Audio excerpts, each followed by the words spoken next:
Hello. So, this is another English interactive writing stream. And I hope you are ready for it, because I am not. I have no memory of this place, because I'm a pantser. I don't that sounds weird, especially coming from a German guy, right? Because it kind of sounds well. What I'm saying is, I'm lazy. I do not prepare. I just write, and I will very very soon have found, here it is, the story I'm writing. And now I just need to get it onto my screen. There it is. And now I get to the point where we left it last time. Talking about the point where we left it last time, I just said I have no memory, but in fact I have a little bit of memory. Tiny bit. And I remember something. We kind of made a decision, didn't we? But what is that? What is that? I see a...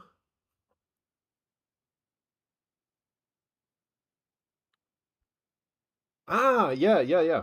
Oh, this is difficult, because I see we had a poll, but I don't see the options. I see A, B, C, D, and we got a slight majority for A, but I think then we talked about, and I think we made the decision. Yeah, right. So this is basically, so this is what we decided, right? So maybe I should start by explaining what we're even doing here. This is, you may not believe it, an interactive writing stream. So that means we are writing this story together, and I'm doing the work, so I'm typing and all that, but you can influence me, both on a trivial organizational level, like, of course, you can, because it's live, tell me that, I don't know, I'm talking too loud, I'm talking too quickly, you want another perspective on my beautiful face, you want my beautiful face to go away and just see the text. We can talk about all that. But mainly, the interesting thing is, you can also influence the story. You can not just ask questions about it. You can also just tell me what to do. And there are, of course, limits. Mostly of a political nature, because there are some things I will just refuse to write. But there are also some limits in quality.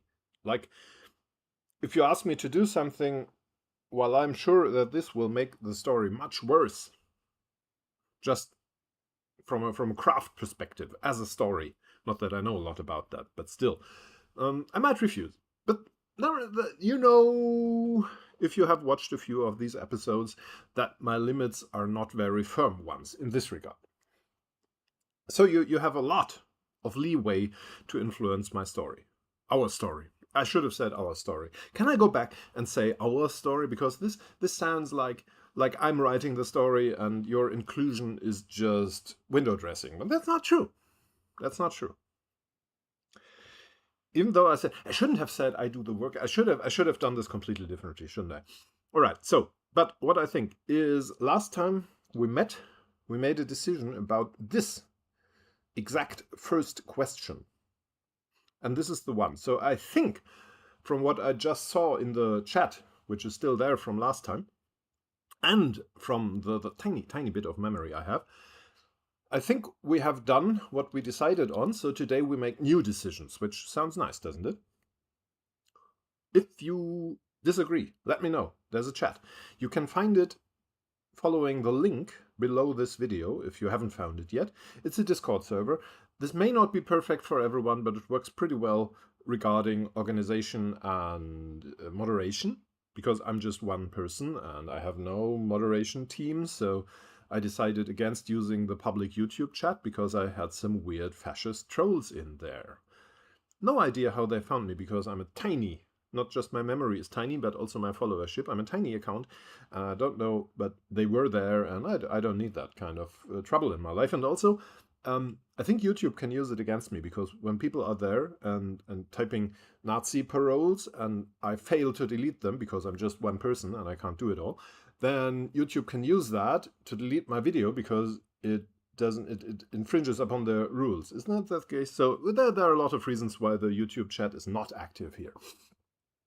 If you have a problem with that because you don't like Discord or something, let me know. I'm sure we can figure something out. Otherwise, you can always use the YouTube comments after the show. So that's not live anymore, but you can still influence me if you don't feel like using a live chat. Also, there are lots of other ways. But for now, let's go on and dig into the story. And for that, I shall refresh all of our memories, just in case your memory is not perfect like mine. And I shall read the last few paragraphs so we get back into the story. So, you might remember that our protagonists, Sam, who is an ancient magical being who wants to improve the world, but doesn't quite know how, and Munira, who is a rather young, rather natural being who wants to help Sam but doesn't know how. So not knowing how to do stuff is kind of a red thread that moves through my stories. Only plot-wise, obviously. And we're trying to deal with that today. And those two protagonists were trying to interview a person who lives in a nursing facility. Gudmund is the name of that person. And trying to find out what they can improve there to make life better for Gudmund. And if this sounds like a weird premise for an interesting fantasy story, I think it does because it is. But then, isn't weird premises what you're here for? No? Then what are you doing here? Well, let me know. You can type it in the comments down below and give me some interaction. I need that. So, Gudmund asked, "What do you want? Am I in danger? Am I being abducted?" You know, I kind of imagined this as more like the sort of meeting where I ask most of the questions. But I'm a benign and patient person, so I'll answer these 3 for you, but that's it. That's all you get from then. Questions are my thing exclusively. Do we have an understanding? Why? Asked Gudmund. Why should I agree to that? What if I don't? The half-friendly, half-threatening smile on the weird person's face went down in intensity and became more of a tolerant, long-suffering one. "I'm going to make this easy for both of us," the person said. It's not a matter of should. It's a matter of won't. So I'll answer your questions, and then it's my turn. Here you go. I want you to answer my questions truthfully, not acutely right now. And I mean, I guess, yeah, sort of. So here's my first question. On a scale from 1 to 10, how would you rate the care you are receiving in this facility, and do you believe there's justice in this universe?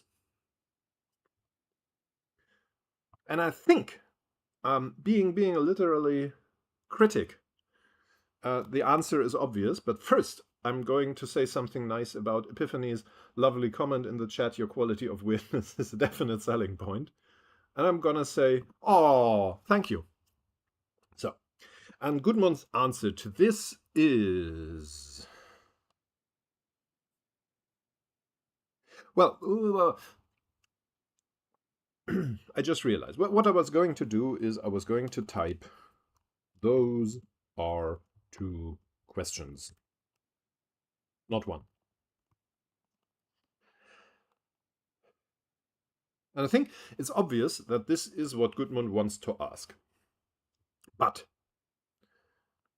Sam just said it's not a matter of should, it's a matter of won't. So Sam is going to keep Gudmund from asking counter questions and force him to answer their questions. This is what this means. There is no other reasonable interpretation of this. Now, Sam might have lied. Always a possibility. People do that. Maybe even ancient supernatural beings do that, but I will admit that we don't have evidence for that yet. The other possibility is that this, strictly speaking, is not a counter question. it's also not an answer. But I think we could um,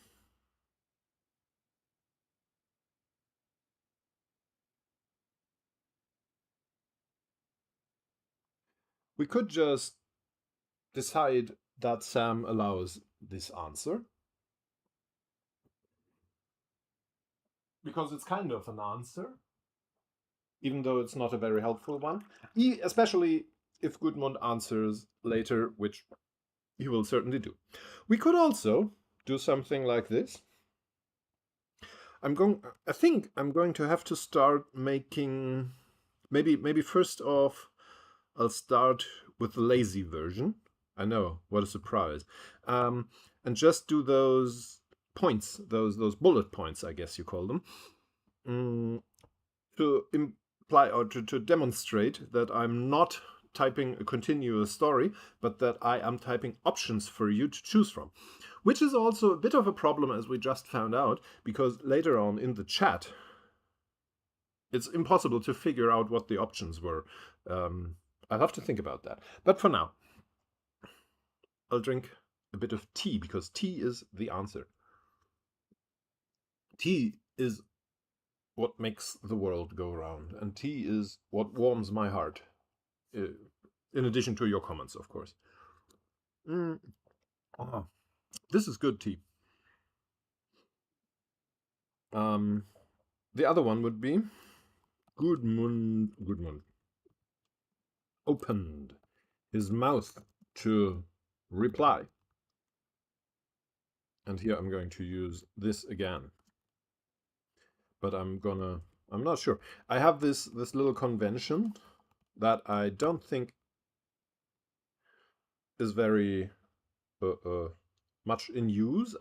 I should probably start finding out how other authors do that, because in many things I am aware, but about this not. I'm putting these in the simple quotes, not the double quotes we have here. This versus this, because this is something Gudmund actually says. This right here. Whereas this is only thought about. This is not something that is spoken aloud. So I'm putting this in the single quote. I'm not even sure what they're called in English. I'm not even sure what they're called in German. So this is how I do it for now. You can influence that kind of thing. You might remember this is an interactive writing stream. This is the kind of writing stream that's interactive, and I think that's pretty cool.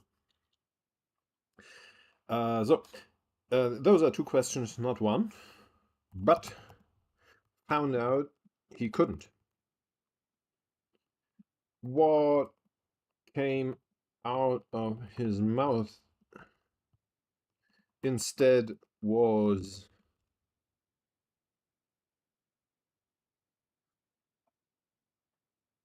I don't know. Let's go with quotation marks. Yeah, Epiphany. Yeah, that's correct. Thank you. But I'm talking about the difference between these. You know, there are these quotation marks that are two little squiggles, and then there's this quotation mark that's just one little squiggle. And I use these usually for actual speech, like what I'm doing right now. But in this case, here it denotes something that Gudmund wants to say but doesn't, so something he's just thinking about. And I know there are some writers who use italic to write thoughts and distinguish them from the rest of their prose. I don't like that, because I use italics for emphasis. So I usually do it like this. And I'm not even sure what those are called. And I think it's not even that easy to ask Word, because Word can't just tell me. You don't see the context menu, but I've opened the context menu right now after putting the emphasis on that little quote mark. And Word doesn't tell me what it calls this. I think in German they are called doppelte und einfache Anführungszeichen, which would translate to double and single quote marks, but I'm not sure. And I won't Google it right now because this writing stream is short enough as it is. Let's go with, he's forced to answer, so he says 6 and no, only sometimes by accident. So you see, we have these two options here. I can't even call them something for you, but that's ridiculous because when I use the bullet points and then manually type the what are they called in English? The thingies. That's just noob behavior. Noob. I didn't say new behavior. I said noob behavior. And I'm not gonna indulge in this. So let's go with 1 and 2. Those are our two options. So I hope you get this. The first option is Gudmund actually says those are two questions, not one, and then the conversation continues from there. The other one is Sam meant their explanation, or one could almost call it a threat, in a very literal sense. So Gudmund is literally unable to do anything but answer the question, and that would be option 2. This one. And now we're going to have a poll about that. Poll. I think we have only 2 viewers today, so this poll should be over quickly and maybe will not end in a majority for anything, but that has never stopped us before. I mean, for anyone who still thought democracy works, I'm not going to go there, but you know what? You know where I could have gone right now, and I'm sure you're grateful that I did. 1. Gudmund can say the thing. And that is an emoji. Let's go with the party popper. I think that's what it's called. And the other option is Gudmund cannot say the thing and has to actually answer the question full stop. And for that, we go with the flamingo, because you can never have too many flamingos. Here you go. And now I'm going to add the party popper and the flamingo for you to click on. So you can use the poll. And I will also add the shrug person, because some of you might want to use the shrug emoji to tell me that you have no opinion on the matter. So we have a clear majority for 1. Gudmund can say the thing. So that means Gudmund says the thing. And I'm going to delete the second part anytime now, but not right away, because I might still need part of that, because Gudmund will have to answer the question in the end.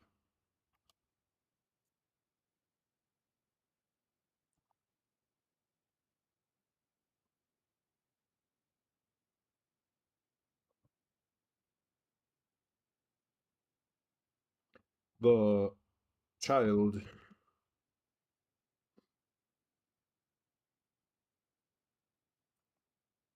grinned and semi-successfully pressed Is a guffaw too much? I'm gonna say guffaw for now, and we can deal with that later. I'm gonna tape it for now, because I think within reason the stronger word is the better one. As a very, very, very unreliable rule of thumb. Now, you can, of course, argue with me about the fundamental question if guffaw is a strong word, or stronger than any other one I could have chosen here. And I'm open. I'm here for that. I'm here for that.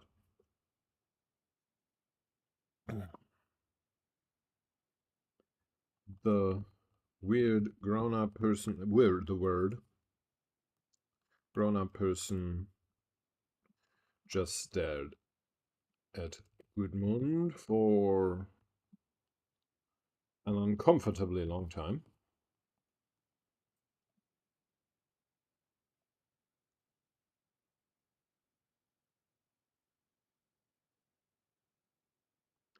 And now I have to make a decision again if you don't want to. Of course, you can always tell me what to do, and I think I'm not going to do a formal poll right now again. So I'm going to type something and you can tell me what you think of it. And what I'm thinking about now is whether Sam just remains silent.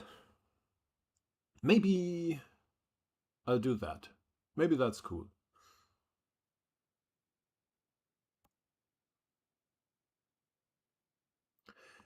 At first, Gudmund thought that surely his opponent is not what I mean. What I mean is I'm going to his opposition. I think you can say his opposite actually, but I don't want to. So what's another word for that? There's no good word, right? The person I want to say his opposite, like the person sitting opposite him, the person he was talking to, and I'm looking to find a nice, elegant word for that, but apparently that doesn't exist, does it?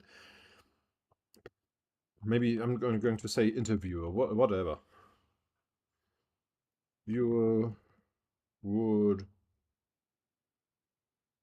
only wait a few seconds for effect, but the silence remained a lot longer. Gudmund did not check his watch, but he was pretty sure. More than a minute passed, and the child began to look distinctly impatient and uncomfortable before the weird person. I think Gudmund should start calling Sam Sam sometime soon, but I'm not sure how to get there. I'll keep it in mind, hopefully. The weird person finally spoke. You know, I can literally wait forever, if that's what you're going for.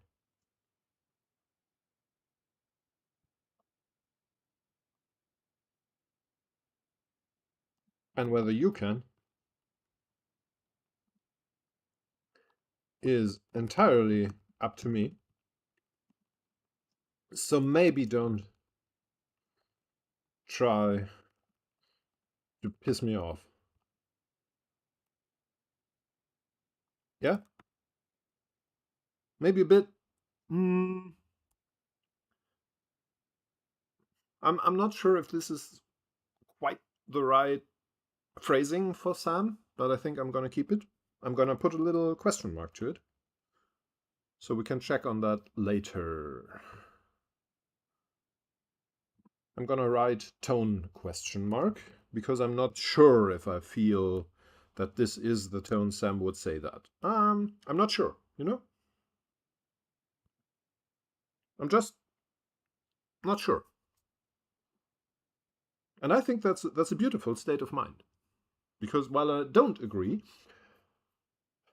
with the people who will ask you to never be sure of anything, because there are some things we can be pretty sure of, I think it's a good rule of thumb again, you know? Keep your doubts.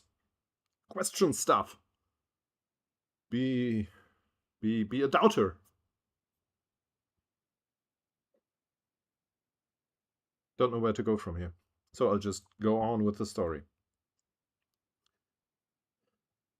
Gudmund thought about that for a few seconds more before he finally. No, I just did that before thing. Before then finally sighed and admitted to himself. Maybe I'll find a better word. Gudmund conceded, confessed, acknowledged, disclosed. No. Acknowledged, confessed, disclosed, declared, stated, conceded, divulged. permitted, welcomed, accepted. I think accepted is the word that I'm looking for, as obvious as that may seem.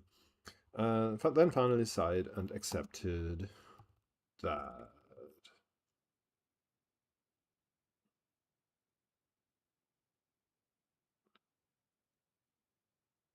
This was not a battle of wills he could win.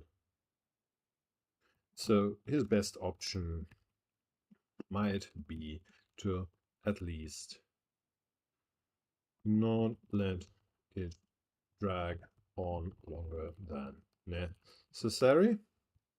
Maybe. So,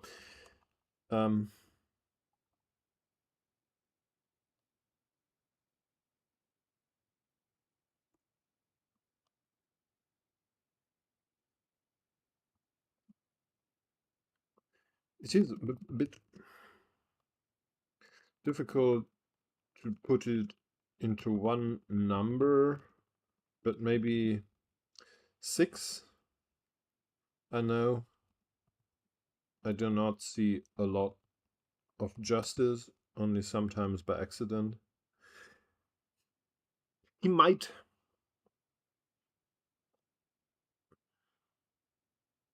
use an example. Something that randomly comes to my mind is like when they arrested Andrew Tate. But first off, do we want to give the guy that oxygen? I don't think we want that. And also, would Gudmund even know about that? I mean, Gudmund seems to be kind of up to date with news and maybe even a few memes or something, because as I said, he's kind of a literary critic, so he reads a lot of stuff and maybe is on TikTok or something. But still, no. But something else, like here, Kishan died. That's something Gudmund could say.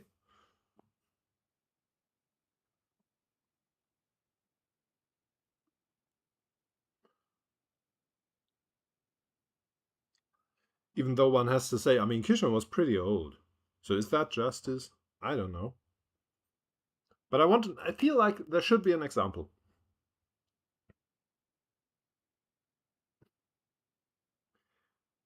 Justice. An example of actual justice. I can't think of anything. Can you? Oh.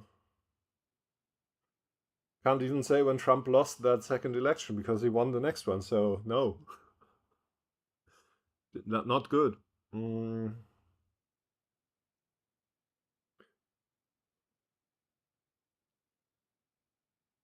Or that thing with Putin and the mercenary guy. I don't know. Not really the right thing either. And we might just go with Kishan. That's his name, right? The more often I say it, the more doubts I get. Maybe I'm overdoing the doubts now. I'm gonna put a question mark again. And then we'll decide later on. So again, gonna have to. Microsoft decided in their continuing campaign. Oh, Kishan is that. That was his name, right? Ah, Jesus! I need to check. I need to look it up now because, as I said, I was doubtful. U.S. Foreign Minister. He was called Kishan, right? Ephraim Kishon? No, that's the author. But what is Jesus Christ? The war criminal who recently died. The United States foreign minister. He wasn't called Kishon. What was he called? Wasn't he called Kishon too? The bad guy died. Kissinger. He's not. Kishon is the author, and Kissinger is the minister, right? So Kissinger. Sorry, I was stuck on Kishon and dismissed my doubts. There you see, children. There you see what happens when you dismiss your doubts. You make a fool of yourself. An ass, so to speak. In public. Thanks, Epiphany, for making me follow my doubts. Still, Kissinger, bad US foreign minister who recently died, and that's not a good example of justice. it's a bad example of justice. And maybe Gudmund can even acknowledge that. And that's not even a good example of justice, I guess. But I can't think of anything. Yeah, Gekrimbel also says no examples of justice come to mind.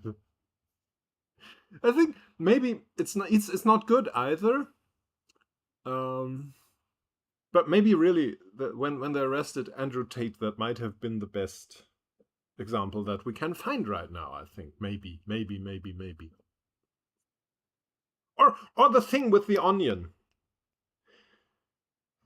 I think the thing with the Onion buying the bad network by that Nazi guy, that would be a good example, but I don't think we should use that because it dates the story too much, because that just happened yesterday or something. And also, again, I'm not sure if Gudmund would know about that.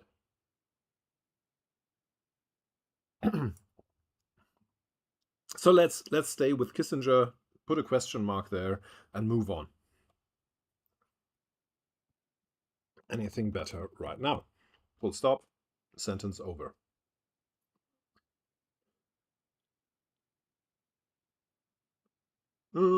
Yeah. Krimmel says, I can only think of Ephraim Kishan, but I don't think you mean him. No. You have a lot of delay, don't you? Is there a very long delay between my now and your now? Maybe. Epiphany says, Liz Truss being overthrown as Prime Minister of the UK, but I may be off on a tangent myself. That's not bad either. That's not bad either. I'm gonna put it into the note. But I think it's not quite perfect. It's not quite, but there is no. Well, there we go. That's kind of the point, isn't it? Liz Truss. You're right. That's a good example too. Truss being overthrown. I'm gonna put it there as an example. So I can't think of anything better right now. Thank you. So does Sam write this down somehow? Does Sam document the answers somewhere? Was there a whiteboard or something? There was a beamer, right? Was there a beamer? I think there was a beamer. Yeah, a beamer on the table. There was another sensation. Gudmund, rock, conference, chairs. Maybe.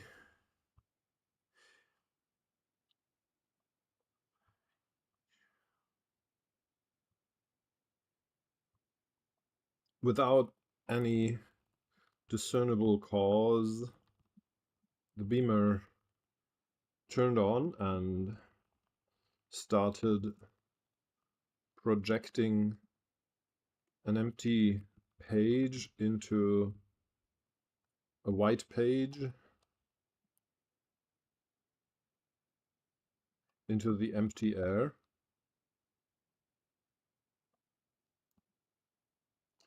Letters started appearing as if typed by someone.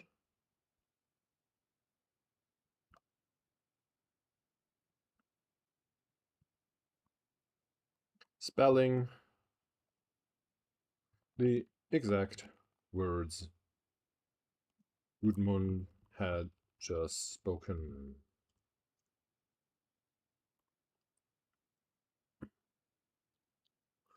Now, that's the thing that shows up in my writing pretty often. I mentioned it. Gudmund keeps calling Sam the weird person. And I think this is partially influenced by my personal inability to remember names, and especially when I meet people for the first time, I usually cannot remember their names. So it seems realistic to me to have people think of the people they are talking to not by their names. I don't usually use descriptors like this either in my head. So this is not a representation of how I work internally, but you have to write something when you're writing a story. So I usually do this kind of thing: the weird person, the long-haired person, the person in the long black coat, whatever. And on the one hand, I think it gets a bit tired after a while to say it again and again, and maybe it would be more elegant to use the name. But as I said, I think it gives a bit of personality and color to have someone not just think of the other person by their name, but by something that characterizes them from their perspective or something like that. And once I have started with that, I cannot easily return to the name, because to me it seems confusing for the person to suddenly remember the name and then use it unless reminded by someone. So a compromise might be Gudmund realizing this himself. So, like Gudmund thinking, the weird person, he should really start using their name. What was it again? Oh, right, Sam. And then. Or we could, of course, have someone else use the name. It might be time, actually, for Munira to say something again. But why would Munira use Sam's name? Depends on what she's saying, I guess. I'm gonna try it. Let's see. we have to check how the story continues anyway, because I'm not sure. Thank you. Yeah, right. I will have to go. I will have to go with the weird person at least once again, or maybe just go with they. They gestured towards the projection and explained, "You can use this to check if you like your answer as given and want me to save it, document it, write it down, to put it, to record it as such, or if you'd prefer to have it changed a bit."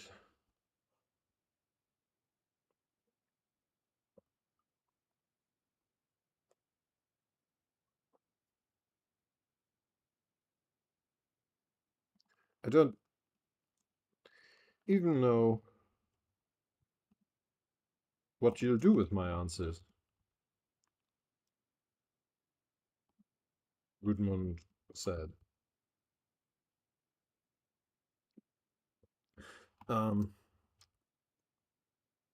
Sam, here we go again. Thank God for pronouns. They raised their right index finger, and why did I type wing? Weird things are happening. Shook it, wriggled it, moved it back and forth. What is this gesture? Finger wagging your finger? Wagged it? Do you say that? Sideways? Did you say that?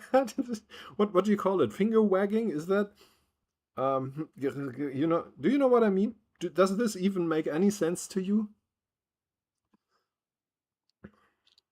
Um, what is this movement called? Twirl? No, I'm not talking about twirl. Twirling would be more like this. What I'm talking about is admonishing, like when I say, you have been a bad Gudmund, haven't you? Like this, you do that. As if you're an unpleasant person, or doing it ironically, something like that.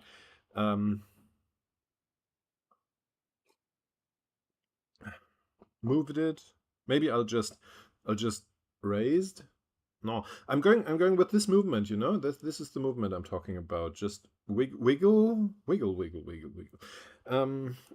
Maybe I'll leave it at raising their right index finger towards Gudmund in a playfully admonishing way. Maybe I'll just go with it like that. So that's basically a counter question. Cheeky. But I'll allow it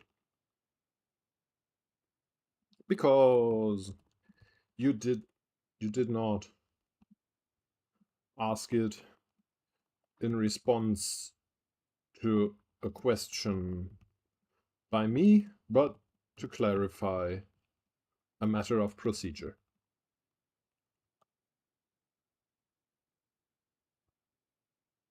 Maybe like this.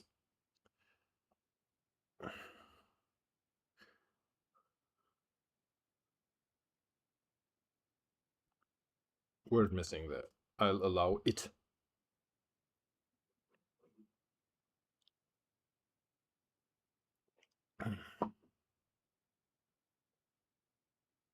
I'm going to use your answers to change things for the better around here as a model project, I guess. We're making a better world, you know, by abducting people and forcing them to participate in your weird, I have used the word weird so often that it's getting weird, strange, perverse, starange, maybe starange is the word I'm looking for. Strange, weird, annoying, odd, peculiar, mysterious, eccentric, bizarre.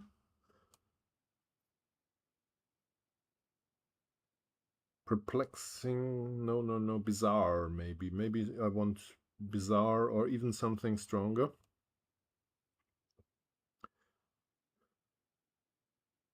What do you call that? There is, what's that word?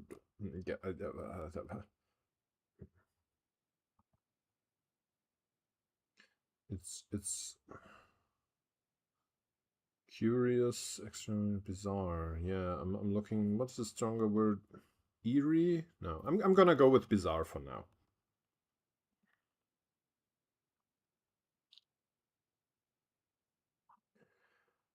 So, by abducting people and forcing them to participate in your bizarre experiments, in a nutshell, yes.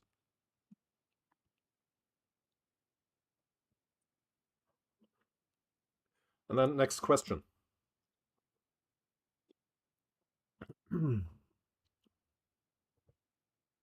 What is the first thing you would change? Maybe since I mentioned that I use italics for emphasis, I'm going to do it now. What is the first thing you would change around here if you had unlimited power to do so?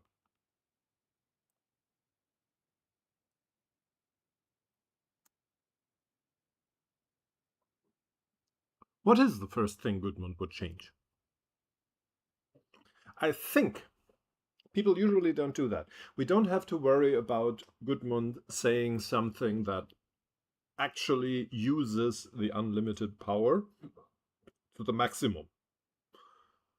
Like, I personally don't know why, but when you ask people something like that, they don't usually say something like, well, I'd just give everyone unlimited resources to do whatever they like.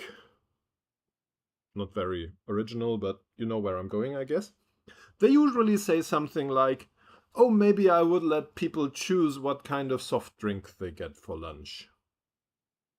You know where I'm going? So this question might be a nonsensical question because the obvious answer would just be I would give everyone unlimited resources to do whatever they like so they can make their own perfect little globule world for their own. Because that's what you do when you have unlimited power. You just give people whatever they want. Kind of. You know, I know there are complications, but basically. Shift to the social model of disability viewpoint. You mean that as an answer or as a way for us to find a better answer?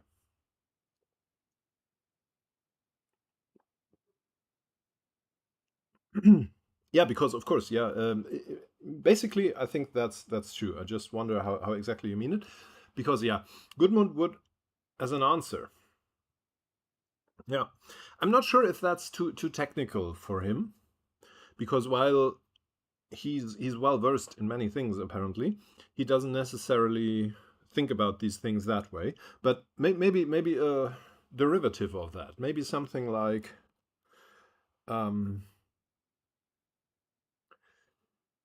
I think I want something that sounds less theoretical, academic, and more practical. So I guess I want something like let people choose their own soft drinks. But that's don't worry, that's not what I actually want. That's just a thought. That the thought, the direction, the more practical reality is what I'm going for. So maybe something like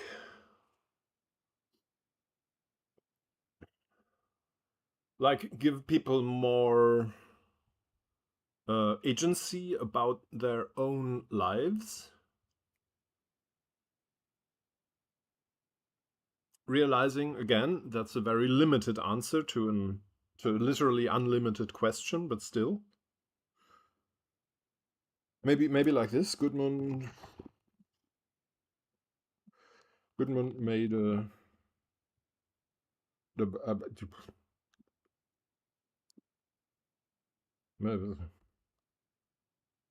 maybe like this blue. I'm gonna have to look up a word. Give me a second.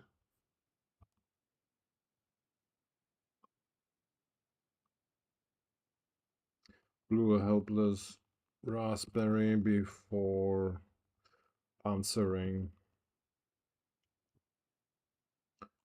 I would have to think about that, but maybe let people have more agency, respect their wishes.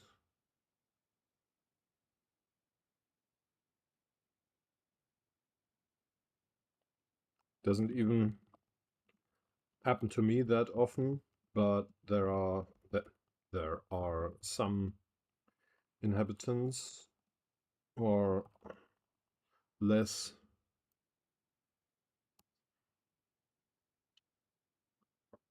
self-sufficient,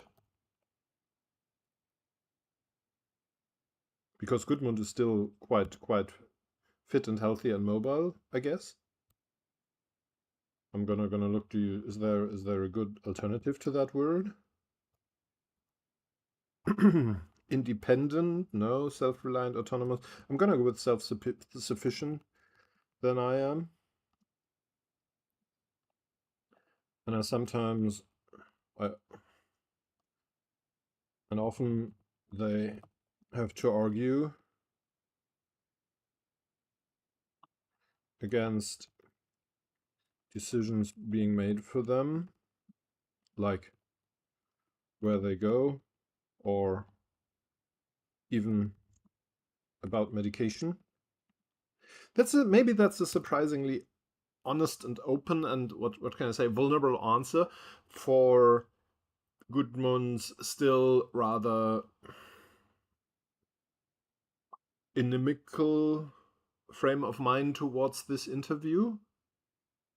But then again, he has to answer, and he has accepted that. You can tell me how you feel about this. Like,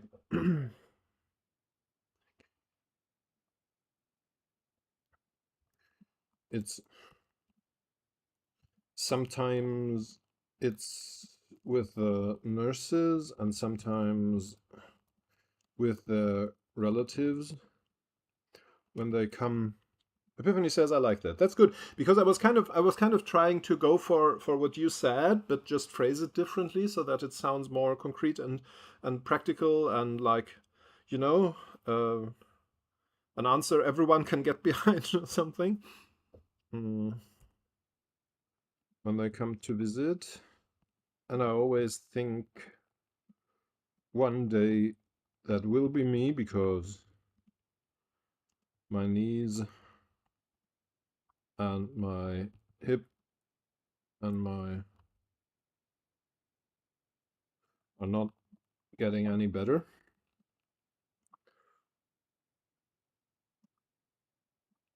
And I'm sure neither is my mind.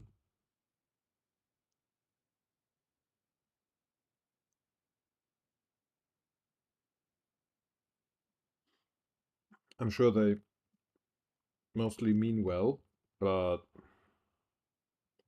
I don't want to be treated like that, and I don't think anybody else wants it. So this is of course kind of a what do you call that? This answer might be a bit too streamlined for where we're going because obviously this is not so far a story about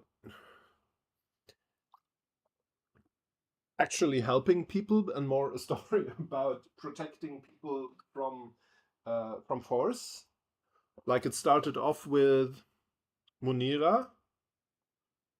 Know what I mean? Sam didn't actually help Munira. Sam only defeated the police when they tried to take her away. And I think at some point we will have to address this. But we still can. And given that, in fact, Gudmund is rather self-sufficient still, and probably not extremely poor, having been a university professor or something like that. He probably doesn't feel an extreme lack of resources. Like his first worry is probably not, I don't know, not having enough food or not getting the medication he needs, although that is of course not just a question of money because some medications are just not available. But I think resources might for him, especially for someone like him, not be the first thing they think of, but more this feels like something a Gudmund would say. And we can still slightly subvert that later on by maybe even having an interview with a person who is in that situation he describes, or in an even more difficult situation, and have them say, I don't know, yeah, of course I don't like being brought out in my wheelchair, even though I would rather stay in my bed. But the more important thing for me would be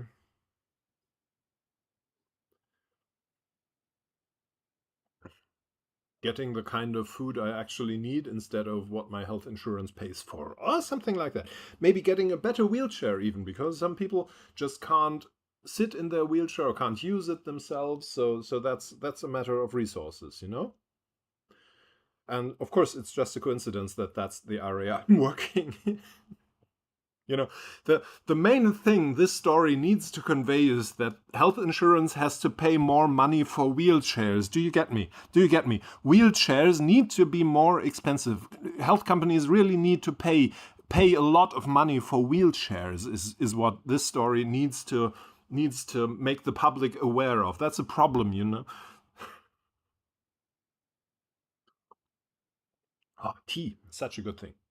I don't sell tea. I don't even get a kickback or something for the tea.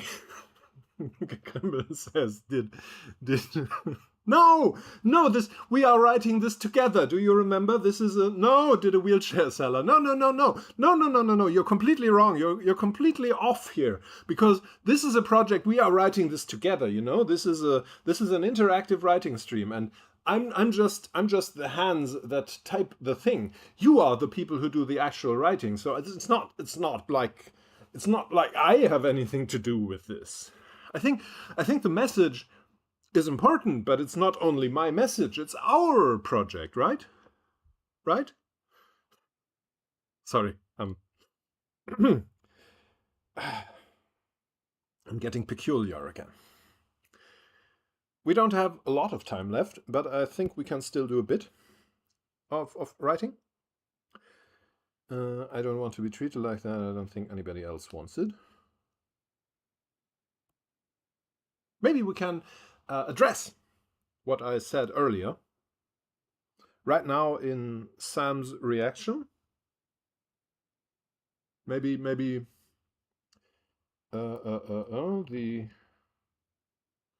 the weird interviewer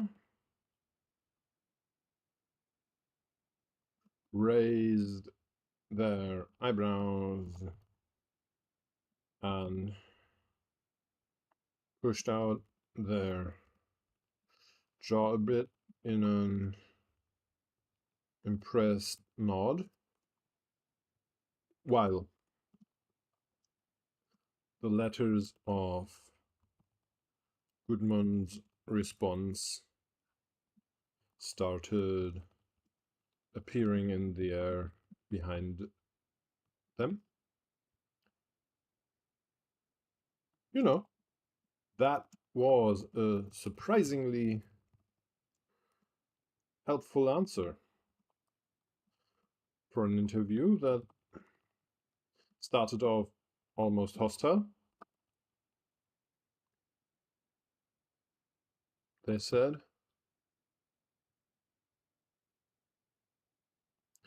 They hesitated for a second, pushed a hand into their coat, pulled it out again, and reached towards Gudmund with it. Here, have a cookie.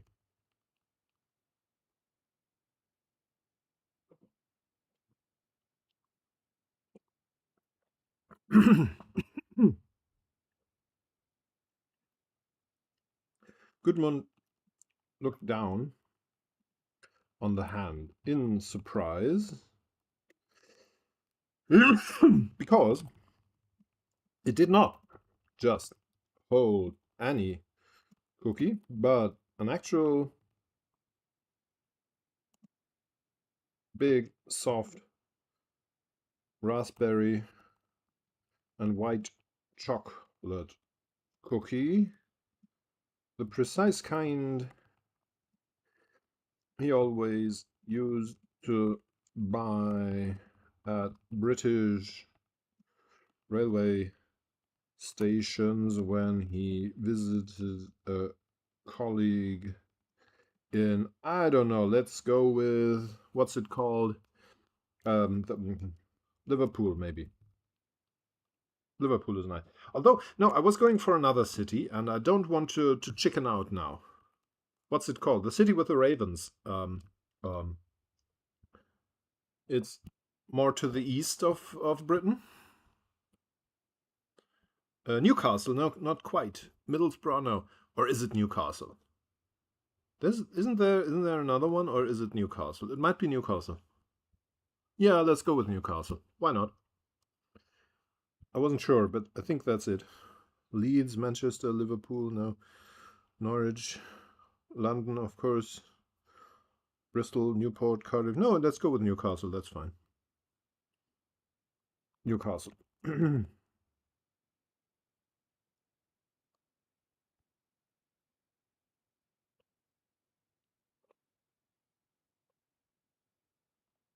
He still didn't take it because he trusted neither the weird stranger, or maybe just leave out the weird for once. Trusted neither the stranger's coat nor their hands. Or maybe let's go with even coat pockets, because that sounds a bit more icky, doesn't it?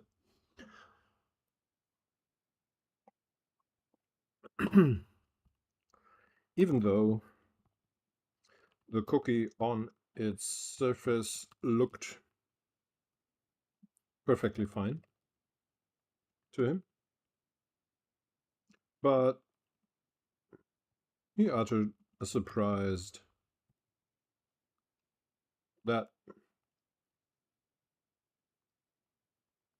that's my favorite.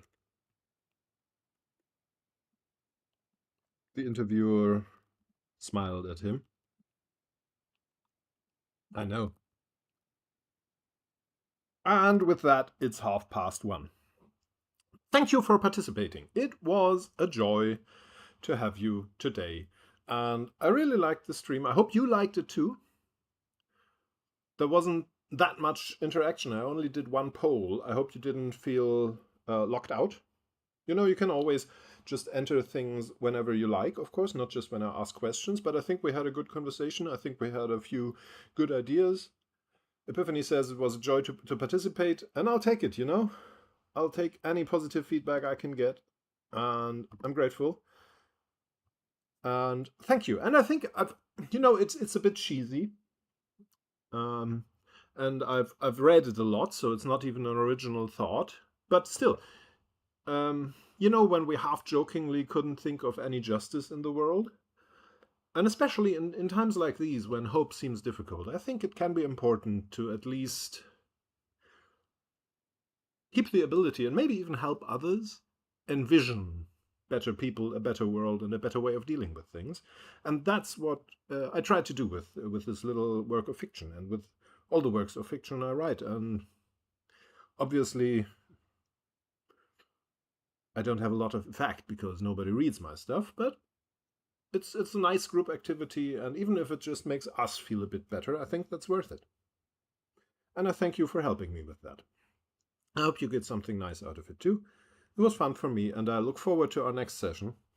And as always, with this sentiment for a better world, don't forget to push all the buttons below this video, like, subscribe, share, let everyone know, and bring up those numbers. Have a nice weekend. Bye. Awkward pause when I'm trying to end the stream. Maybe I